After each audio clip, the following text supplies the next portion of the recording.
안녕하세요. 오늘도 사연살롱을 찾아주셔서 감사합니다. 40대 초반 의료사업을 하고 있는 여자입니다. 어릴 때부터 꿈은 의료사업을 하는 것이었는데요. 이 길을 걷기 위해서 정말 쉼없이 달려왔어요. 고등학교를 졸업하자마자 종일 옷가게 아르바이트를 하면서 사업자금을 모으며 일을 배웠죠. 어려운 일도 힘든 일도 많았지만 그렇게 시작한 일이 이제 벌써 15년이 훌쩍 넘었네요.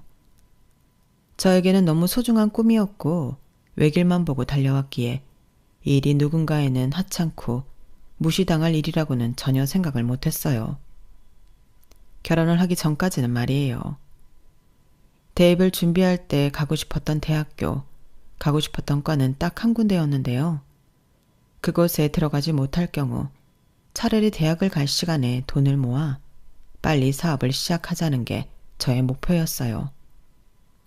부모님께서도 처음에는 반대하셨지만 곧 제 뜻을 존중해 주셨고요.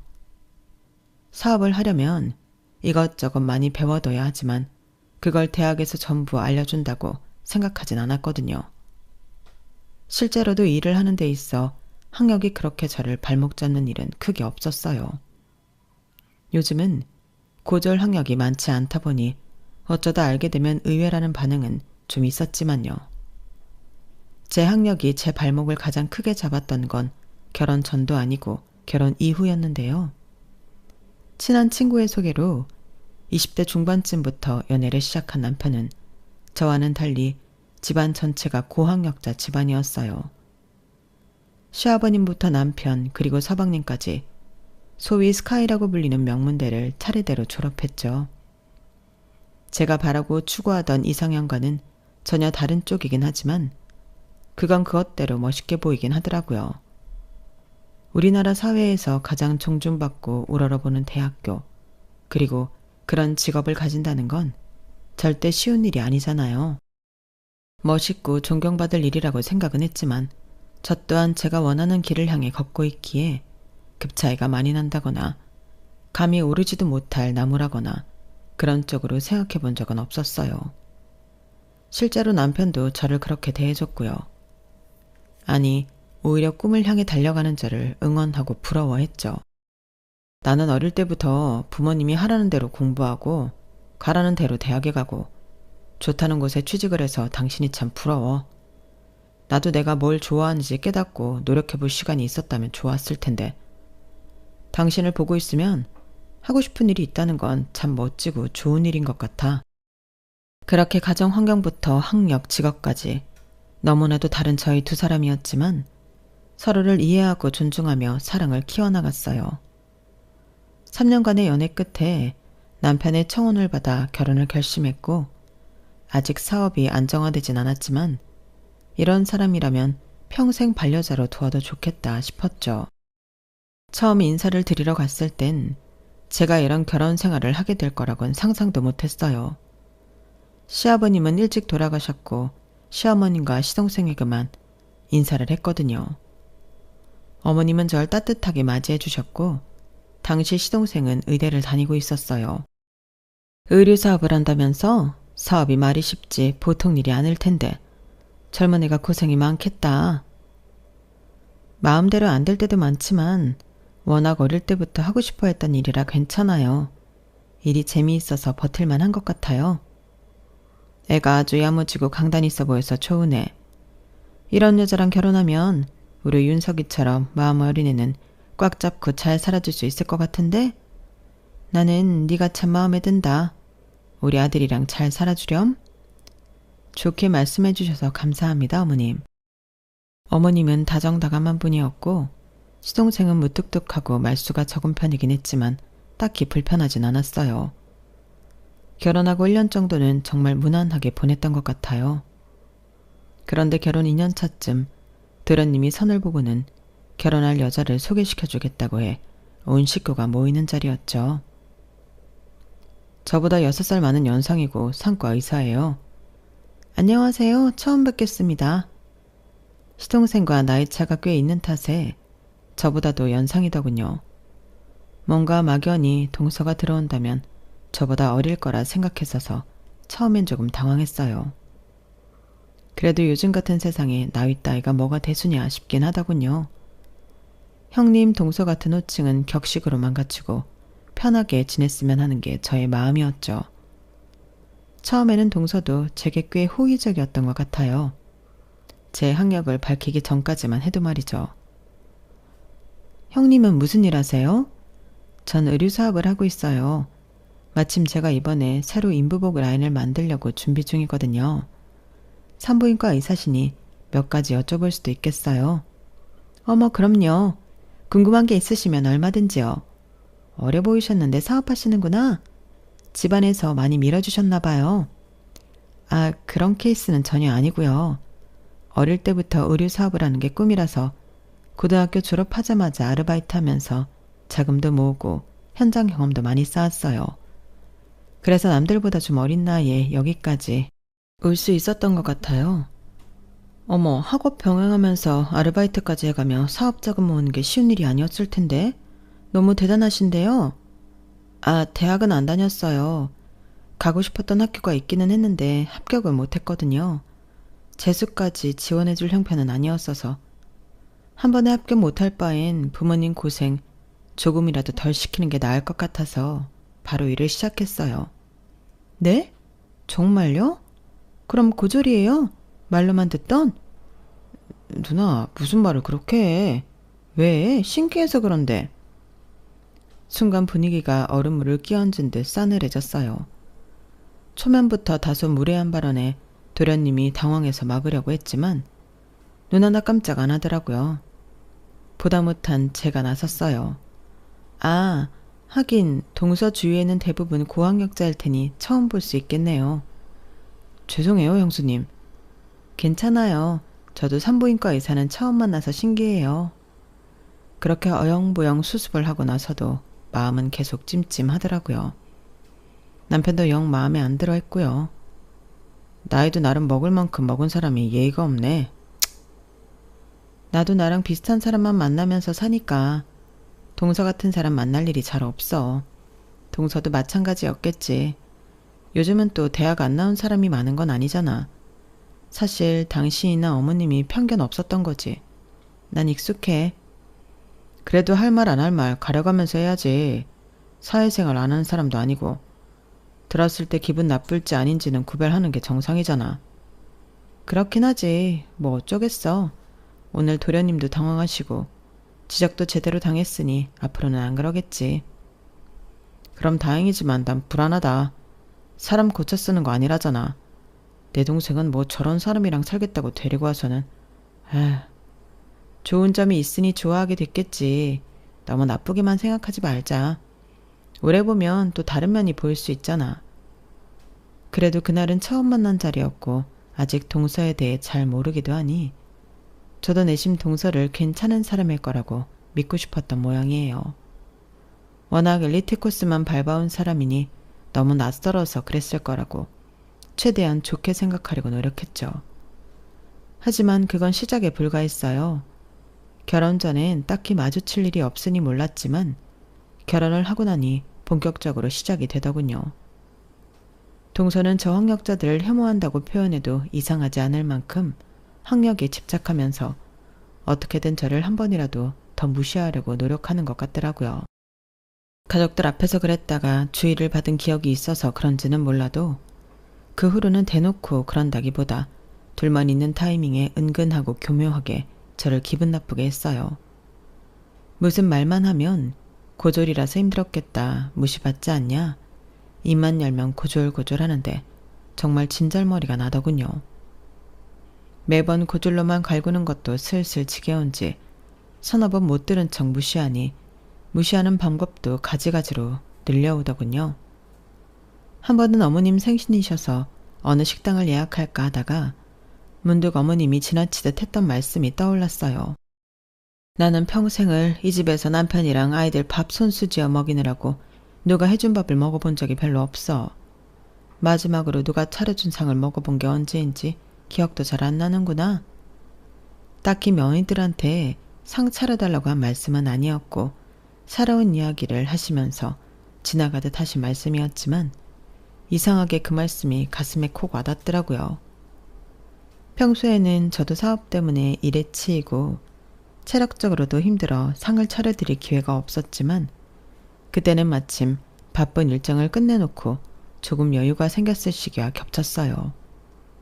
이때가 아니면 언제 또 어머님 생신상을 챙겨보겠나 싶어서 제가 직접 나섰죠. 동서야 워낙 병원 일로 지치고 힘들 테니 도와달라거나 같이 하자는 말은 입 밖으로도 안 꺼냈어요. 차리는 김에 식구들 다 같이 먹을 상을 차린다는 생각으로 요리를 준비하기로 했어요. 메뉴를 몇 가지 정해서 한참 장을 보고 있는데 동서한테 전화가 오더라고요. 아니 형님, 생신상을 차리신다고요? 아, 네. 전에 어머님이 누군가 차려주는 상을 드셔보신 지 오래되셨다고 했던 게 생각이 나서 마침 요즘 일도 여유가 있어서 해보려고요. 아, 내가 괜찮은 한정식집 예약하려고 했는데 여기 예약하기 힘든 곳인데 인맥이 있어서 당일 예약도 받아준댔거든요. 그냥 여기로 가시죠? 이번에 안 가면 못 갈 것 같은데. 아, 정말요? 그런데 이미 장을 봐버려서 오늘 별말 없길래 근처 외식하는 줄로 알고 있었어요. 그럴 바엔 제가 한번 차려드리고 싶어서 그랬죠. 조금 아쉽긴 하지만 거긴 다음에 기회가 되면 가보면 안 될까요?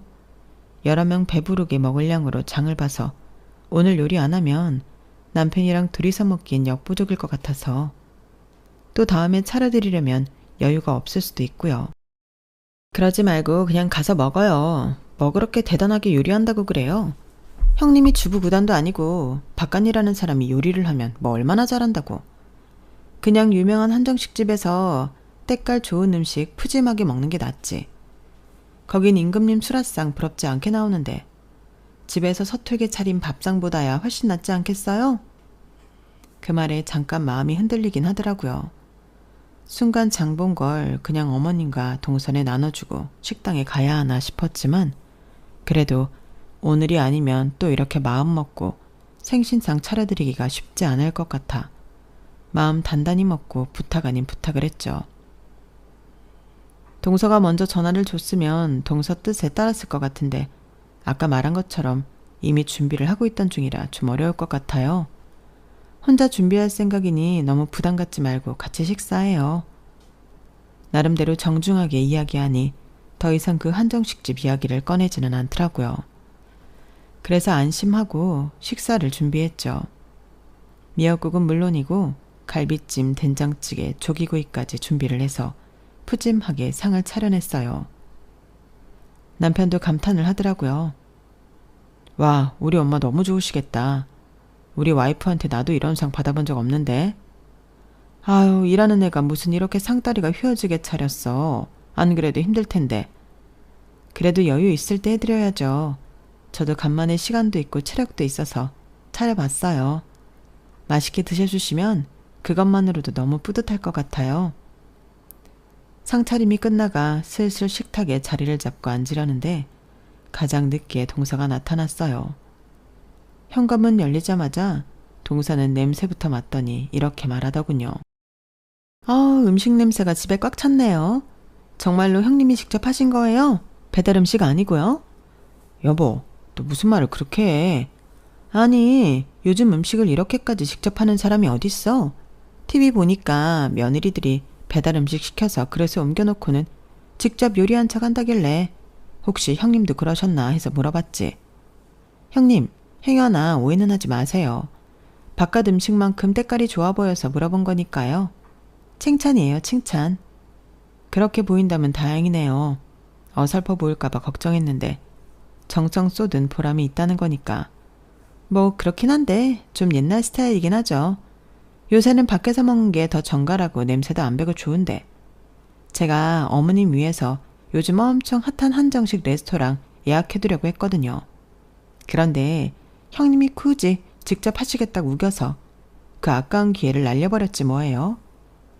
나름 사회 시선 신경 안 쓰고 자유롭게 살아온 분이라 사고가 유연하실 줄 알았는데 이럴 땐 또 고지식한 면이 있으시더라고요. 다른 건 몰라도 이렇게나 뜬금없이 제 정성을 또 저의 학력이 연관되는 말로 내려치라고 하니 속에서 울컥 감정이 올라오더라고요. 그때였어요. 어머님께서 미역국을 한술 뜨시더니 이렇게 말씀하시더군요. 세상에, 난 이렇게 맛있는 미역국은 태어나서 처음 먹어보는구나. 내 입맛에 맞춰 내가 만든 미역국보다 훨씬 맛있어. 아무리 유명한 식당에 가더라도 이보다 맛있을 수는 없을 것 같구나. 그 말에 나를 세웠던 마음이 순식간에 흐물하게 녹아내리더라고요. 어머님, 입맛에 맞으세요? 다행이에요. 너 진짜 음식할 줄 안다. 이렇게 손 많이 가는 걸 언제 다 했대? 요즘 너 같은 며느리가 없는데 내가 참 복받았다. 그 말에 동서가 머쓱하게 웃으면서 그러더군요. 어머님, 그래도 다음엔 제가 코스를 준비해 볼게요. 정성도 좋지만 먹고 나서 이걸 또 언제 다 치우겠어요? 괜히 여럿고생이죠. 요즘은 분위기도 중요하잖아요. 고급스러운 데서 분위기도 챙기고 예쁘게 차려입고 가족들끼리 기념사진도 찍으면 좋잖아요. 내 생일인데 누가 뭐 예쁘게 꾸며주길 바라겠니? 나는 한 그릇을 먹어도 이런 밥이 고맙고 날 위해 이렇게 해주려는 마음이 더 귀하다. 어머님은 웃지도 않으시고 그렇게 말씀하시더니 제 앞에도 반찬을 몇 가지 더 얹어놔 주셨어요. 그 고요하고도 단호한 말씀에 동서도 입을 꼭 다물더군요. 어머님께서 그렇게 길을 세워주신 덕분에 얼마나 감사하고 뿌듯했는지 모르겠어요.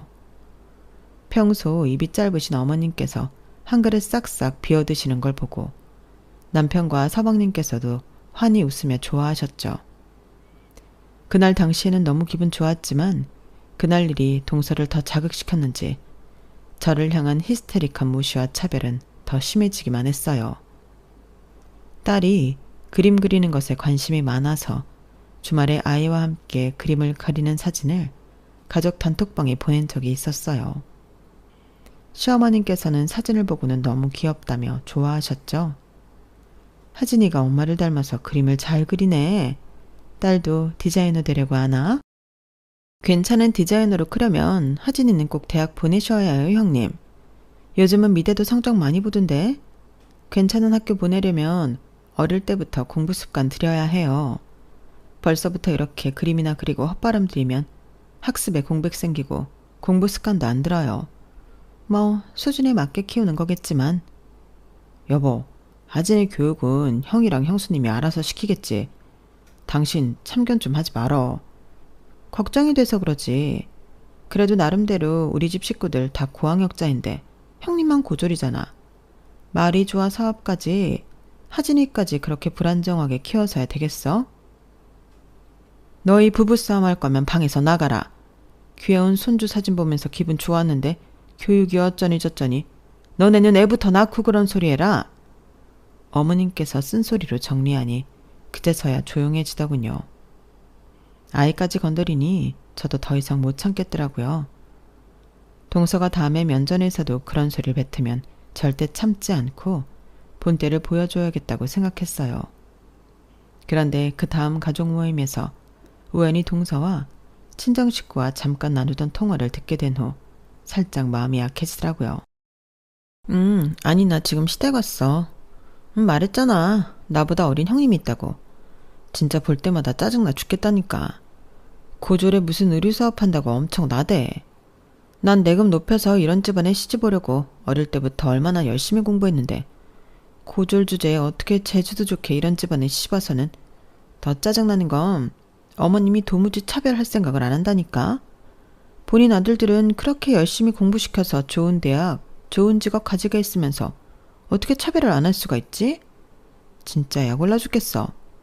나는 조건만 보고 선보고 결혼해서 남편이랑 별로 애틋하지도 않은데 시댁 모임 할 때마다 아주버님이랑 둘이 하하호호 아주 원앙새 마냥 붙어있는 거 보면 속에서 천불이 난다니까. 둘이서 무슨 대단한 사랑을 한다고. 참나. 처음엔 울컥해서 중간에 끼어들어서 동서와 싸워볼까도 생각했어요. 그런데 이야기를 듣다 보니 동서가 저한테 왜 그렇게 심술궂게 굴은지 조금은 이해가 가더군요. 시동생과 동서는 선을 보고 짧은 시간 연애를 한 후 바로 결혼한 케이스였거든요. 그 때문인지 같이 살면서 뒤늦게 안 맞는 부분들을 서로 발견했고 남편에게 둘이 사이가 썩 좋지 않은 것 같다는 이야기도 이미 들은 적이 있었거든요. 남편과 저는 연애 결혼으로 결혼해 다른 부부들보다 사이가 꽤 좋은 편이었어요.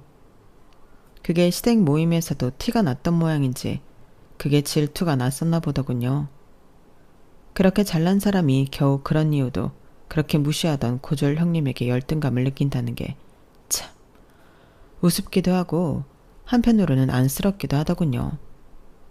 동서가 어떤 환경에서 그렇게 애써서 여기까지 왔는지 알 것도 같았지만 그렇다고 무작정 이해해 줄 이유는 없다고 생각했어요. 그래도 이런 속 깊은 이야기를 엿듣게 된 이상 완전히 적대적인 관계로 돌아서는 것보다는 최대한 관계를 좋은 쪽으로 진전시켜 보자는 방향으로 생각이 바뀌긴 하더군요. 그래서 큰맘 먹고 동서의 생일날 제가 직접 만든 편한 홈웨어를 동서에게 선물했어요. 평소 동서가 자주 입는 스타일을 눈여겨봤다가 고려해서 만들었죠. 오직 동서만을 위해 만든 거라 단 하나뿐인 홈웨어였어요. 동서, 병원 일 힘들 텐데 집에 있을 때라도 편안한 옷 입으라고 직접 옷을 좀 만들어봤어요. 이런 스타일 좋아하시는 것 같아서 참고해서 만들어봤는데 어떠세요? 동서는 포장된 상자를 퉁명스럽게 바라보더니 그 자리에서 뜯어보더군요. 솔직히 너무 관심 없다는 태도로 받아서 집구석 어딘가에 처박아 놓을까 걱정했는데 그 자리에서 뜯어보기로도 해서 다행이라고 생각했어요. 옷을 펴서 천을 만지작대더니 의외로 칭찬을 하더군요. 뭐 시원하고 편해 보이긴 하네요. 정말요? 마음에 드세요? 근데 이건 너무 형님 나이 때 입을 만한 옷이네요. 형님 나이 때 집에서 일하는 주부들이 입기에 딱 괜찮겠는데요.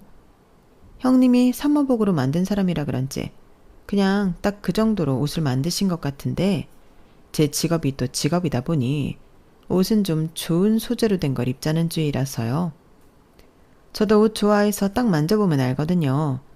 이런 가성비 옷은 잘 때 입기도 좀 그런데 집안일 할 때 입기엔 괜찮을 것 같은데 우리 집은 이모님이 집안일을 해주셔서요. 디자인도 제가 입기엔 좀 촌스러운 것 같고 뭐 그래도 어떻게 잘 입어볼게요. 다른 건 그렇다 쳐도 디자인 이야기는 정말 황당하더군요. 이렇게 꼬투리 잡을 걸 예상하고 일부러 동서가 자주 입는 스트라이프 셔츠랑 비슷한 색감, 비슷한 디자인으로 만든 셔츠형 원피스였거든요. 이건 동서가 자주 입는 셔츠랑 거의 비슷하게 만든 건데? 어이가 없어 일부러 말끝을 흐리니 동서도 뭔가 깨달았는지 갑자기 얼굴이 시뻘개지더군요.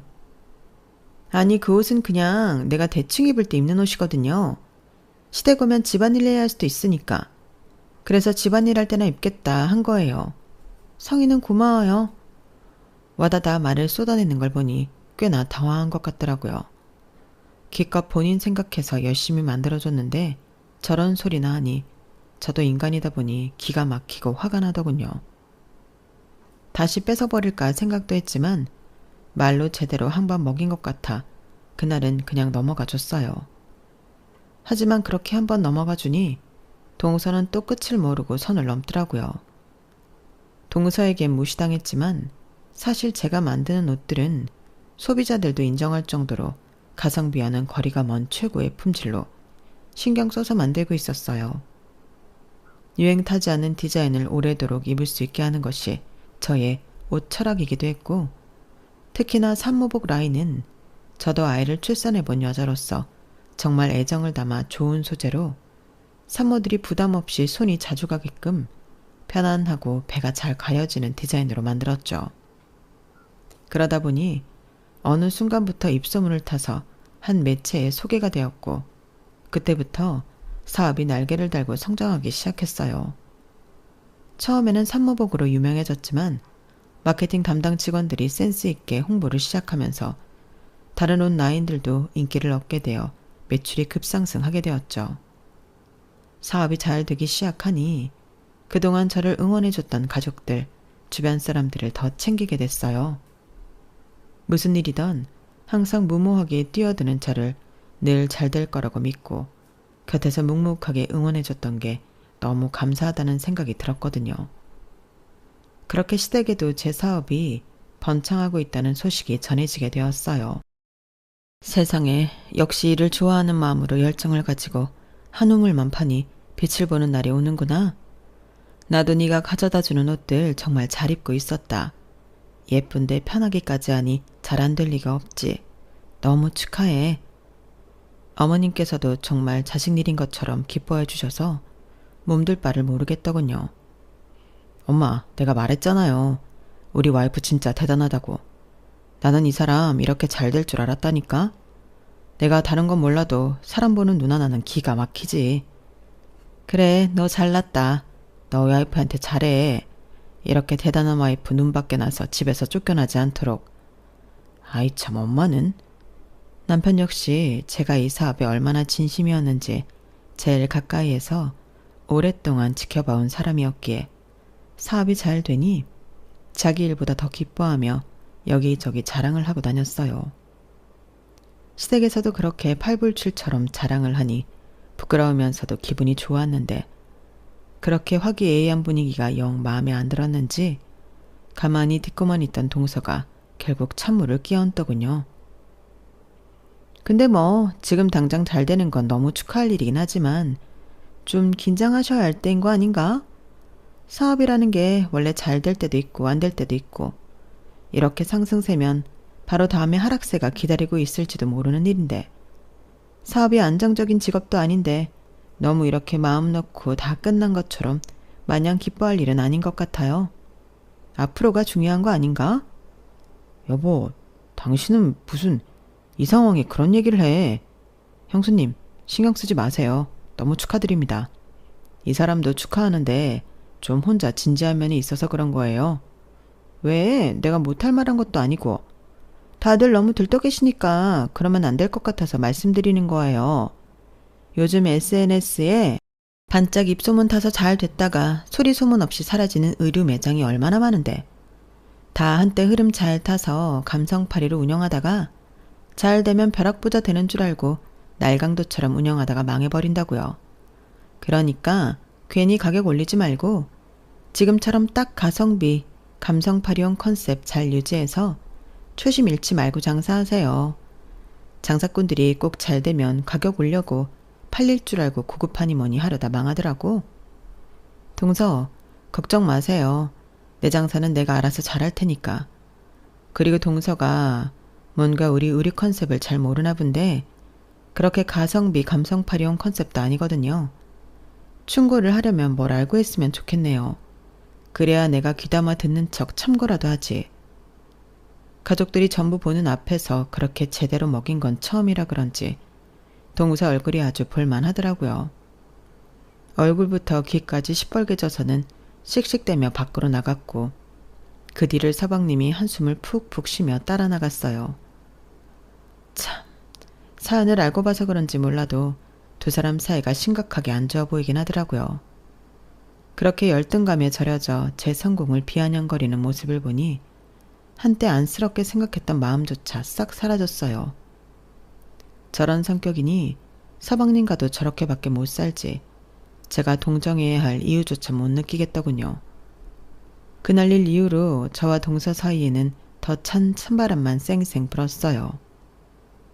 그나마 제가 노력해서 대면대면한 관계였는데 제 쪽에서 동서를 무시하기 시작하니 집안 분위기가 말도 못하게 싸늘해지더라고요.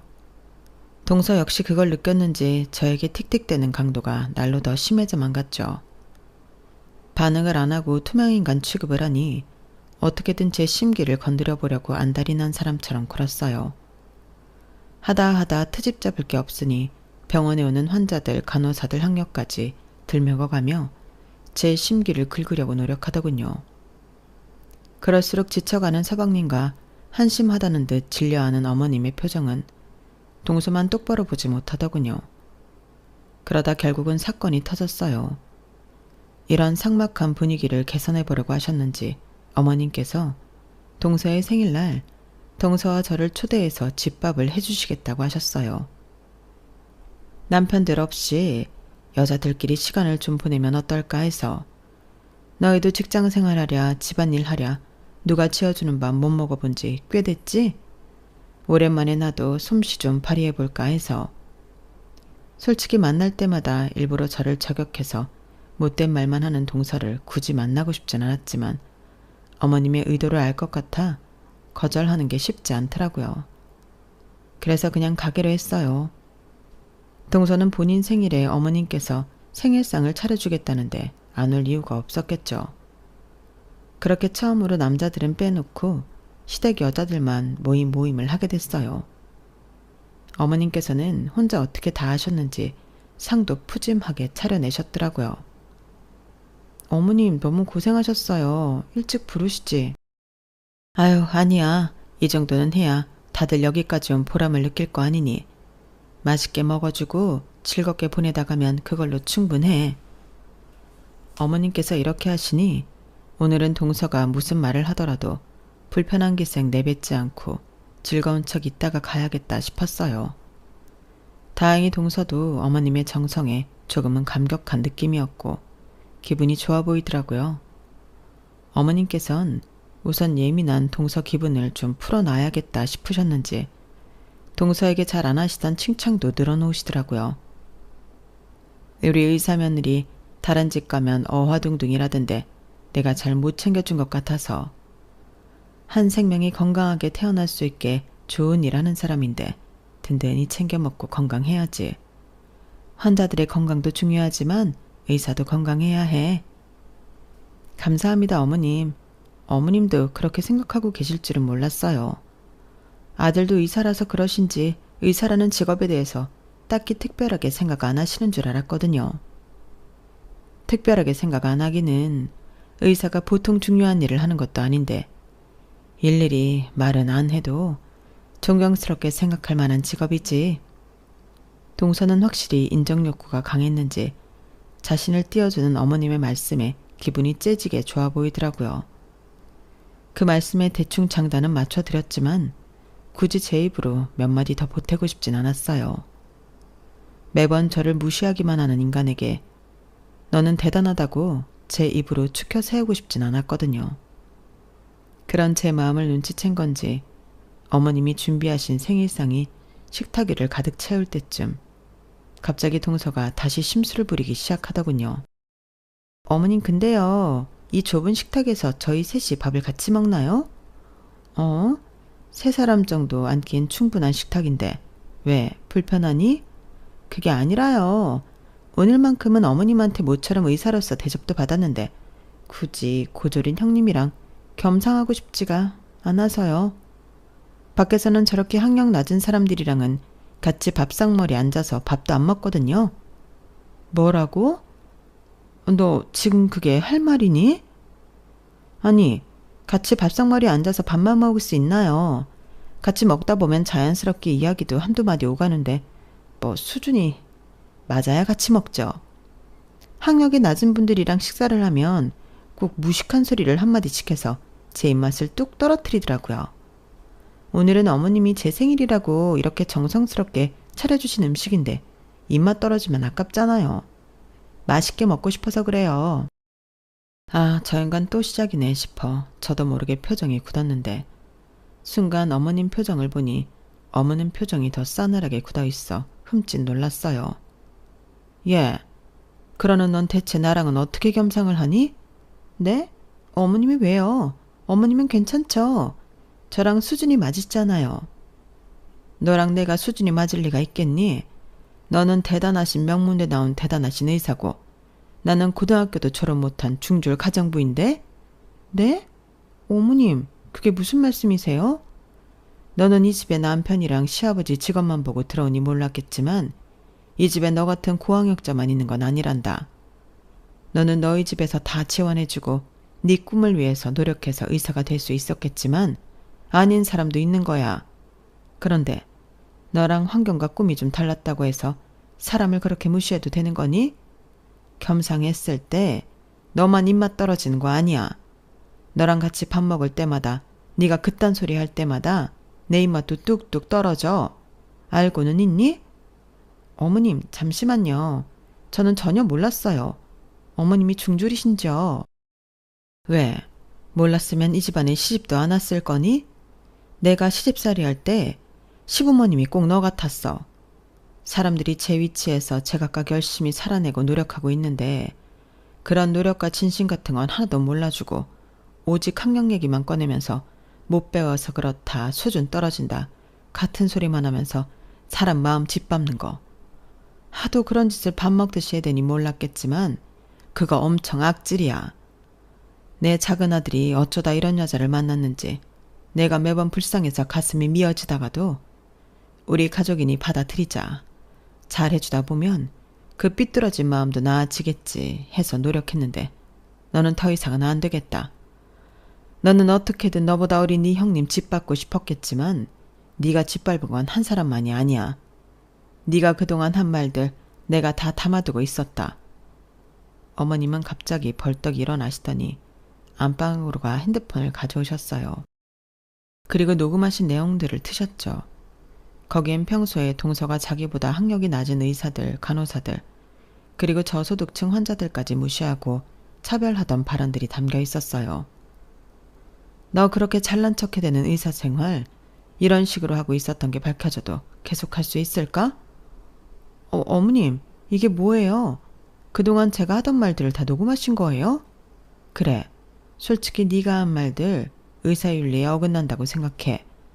환자가 어떤 환경이든 상관없이 정성으로 돌봐야지. 의사가 그런 걸 재는 게 말이 되니? 내 아들도 의사지만 내 아들은 그 오랜 기간 병원에서 일하면서 너 같은 소리 한 적 한 번도 없다. 너 같은 의사는 의사 자격도 없어. 당장 가족의 마음부터도 어떻게든 상처내지 못해서 안달난 네가 무슨 그런 알량한 마음으로 환자를 돌보겠니? 나한테 딸이 있다면 너 같은 의사가 있는 병원에 보내기도 싫다. 그래서요. 그걸 지금 어디 공개라도 하시겠다는 거예요? 어디 그렇게 해보세요. 어차피 의사 면허 중지가 그렇게 쉬운 것도 아니고요. 어머님 그 녹음본 공개하면 저도 어머님 고소할 거예요. 그렇게 끝까지 가실 수 있으면 한번 해보세요. 동서는 욱했는지 결국 건널 수 없는 강을 건너고 말았어요. 어머님께서는 얼굴이 시뻘개지시더니 상을 업곤 동서를 내쫓았어요. 너 같은 인간 말정도 며느리라고 잘 해보자 했던 내가 버부지. 당장 내 집에서 나가. 어머 웬일이야. 제가 이래서 가방 끈 짧은 사람이랑 수준 안 맞는다고 했던 거예요. 오라 할 땐 언제고 화났다고 이런 식으로 구는 경우가 어딨어요. 세상에 기막혀서. 어머님이 하루 종일 차리셨을 상이 엎어지니 제 마음이 다 안 좋더라고요. 묵묵히 바닥에 엎어진 상을 치우며 어머님의 화가 가라앉을 때까지 자리를 지켰어요. 조금 시간이 지나고 나서야 어머님께 조심스레 말을 걸었죠. 어머님이 올리시겠다고 한 말씀은 아니었는데 동서가 뭔가 단단히 착각을 한 모양이네요. 동서도 참 저런 욱하는 성격 좀 고쳐야 하는데. 그래, 너는 그래도 날 제대로 봐줬구나. 쟤 저렇게 시도 때도 없이 사람한테 폭언하는 거 그거 고쳐보려고 직접 듣게 한 건데 영 다른 쪽으로 오해를 해서는. 근데 말이다. 나 생각이 좀 바뀌었다. 마지막까지 발악하는 거 봤지? 시험이고 뭐고 눈에도 안 보여서는. 내가 작은 애 둘이 이혼하는 한이 있더라도 이건 공개를 해야겠다. 가족이 아니라 공익 차원에서라도. 저런 의사는 경고 조치를 받아야 해. 정말로 올리시게요? 내가 못할 것 같다고 생각하는 게 기가 차서라도 할 건 해야겠다. 뭐? 고소? 그래. 어디 한번 끝까지 가보자 그래. 저도 그동안 당한 게 있어서인지 어머님을 끝까지 뜯어 말리지 못하겠더라고요. 어머님이 중졸이신 건 저도 처음 알았거든요. 그동안 동서가 사람 안 가리고 폭언했던 게 어머님 마음도 얼마나 난도질 해놨을지 생각하니 아찔했어요. 어머님은 결국 며칠 후 병원 게시판에 동서의 녹음 파일을 올렸고 병원은 뒤집어졌어요. 소문이 일파만파 퍼져 동서의 이름이 알려졌고 산모들 커뮤니티에서 유명해지고 말았죠. 이 사실을 알게 된 동서는 발작을 일으키며 고소하겠다고 난동을 부렸어요. 하지만 사범님의 저지로 인해 실질적으로 고소까진 가지 못했어요. 두 분이서 어떻게 합의한 건지 몰라도 몇 개월 못 가서 이혼 소식이 전해졌어요. 그동안 형수님한테 막대한다는 걸 알면서도 끼어들지 못해서 죄송했습니다. 제가 사람을 잘못 봐도 한참 잘못 봤네요. 결국 형수님의 엄마까지 상처 입히고 잘 안 맞는다는 걸 아는 순간부터 고민을 했어야 했는데 하루하루 주어진 일 하느라 바빠 방치해뒀더니 결국 이렇게 굶어서 터져버리네요. 이 일은 제가 알아서 잘 마무리할 테니 걱정하지 마세요. 앞으로는 저희 때문에 피해가는 일은 없을 겁니다. 사과할 사람은 따로 있는데 서방님이 왜 사과를 해요? 이제라도 서방님이 벗어날 수 있게 되어서 오히려 축하드리고 싶은데요. 그래, 너 연애할 시간 없다고 난리칠 때. 에휴. 아니다. 내가 선이라도 봐서 얼른 결혼하라고 한 내가 잘못이다. 너도 너 좋은 사람 만나서 결혼했으면 참 좋았을 텐데 엄마가 마음이 급했어. 야, 다음에 만날 여자는 꼭 성격을 보고 데려와. 직업만 봤다가 이게 뭐냐? 아유, 끔찍해. 이렇게 시댁 식구들의 평화는 다시 돌아왔어요. 동서는 어떻게 살고 있는지는 모르겠지만 업계에도 소문이 자자하게 나고 이혼까지 당했으니 썩 원하던 대로 인정받고 행복한 삶을 살고 있지 못하겠죠. 이제는 말조심 좀 하고 살고 있나 모르겠어요. 아무리 머리 좋고 능력 있는 사람이어도 그 사람의 인성 그리고 말 때문에 망할 수도 있다는 걸 똑똑히 알았네요. 시댁 최고의 빌런이 없어진 요즘 저는 그 누구보다 행복하게 살고 있는데 말이에요. 제 이야기는 여기까지입니다. 들어주셔서 감사드리고요. 여러분들도 행복한 하루하루 보내세요. 여러분, 사연 댓글에 응원과 현명한 조언 부탁드려요. 좋아요와 구독은 저에게 큰 힘이 됩니다. 오늘도 좋은 일 가득하세요.